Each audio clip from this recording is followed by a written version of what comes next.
Hi అండి. ఈరోజు మన లక్కీ కిచెన్లో రొయ్యల బిర్యానీ చేసి చూపిస్తానండి. నేను ముందుగా 1/2 కిలో రొయ్యలు తీసుకుని అలా శుభ్రం చేసి పెట్టుకున్నామండి. శుభ్రం నీట్గా కడుక్కొని బియ్యం కూడా నానబెట్టుకున్నాను. నేను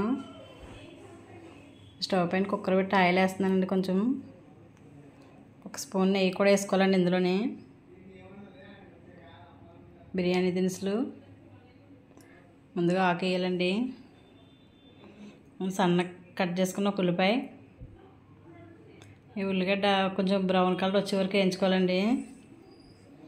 చుండిలా వేయించుకున్నప్పుడు అల్లం వెల్లుల్లి పేస్ట్ వేసుకోవాలి. 1 స్పూను పచ్చివాసన పోయే వరకు వేయించుకోవాలండి.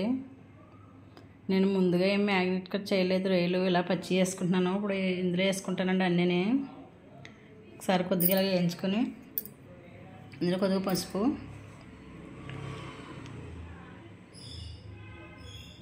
చూడండి సన్నగా కట్ చేసుకున్న పుదీనా, కొద్దిగా కొత్తిమీర, 2 పచ్చిమిర్చి చీలికలండి, జీలకర్ర ధనియాల పౌడర్ కూడా వేసుకున్నాను 1 స్పూను, కొద్దిగా బిర్యానీ మసాలా, కొంచెం పెరుగు కూడా వేసుకుంటున్నానండి, తగినంత కారం, సాల్ట్, కొద్దిగా నిమ్మరసం కూడా పిండుకోవాలండి. 1 నిమ్మ చెక్క అన్నీ వేసుకుని మంచిగా కలుపుకోవాలి అంతానే.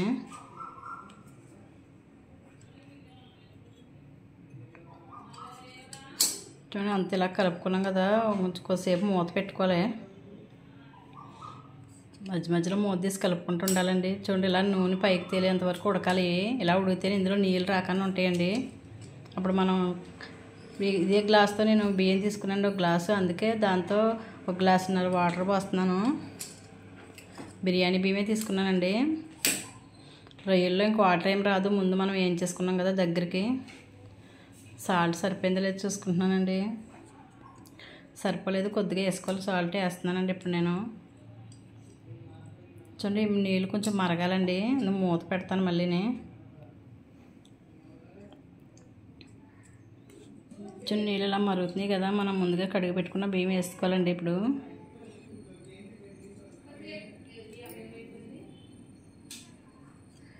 ఇవన్నీ బియ్యం వేసుకుని కొద్దిగా కలుపుకోవాలండి.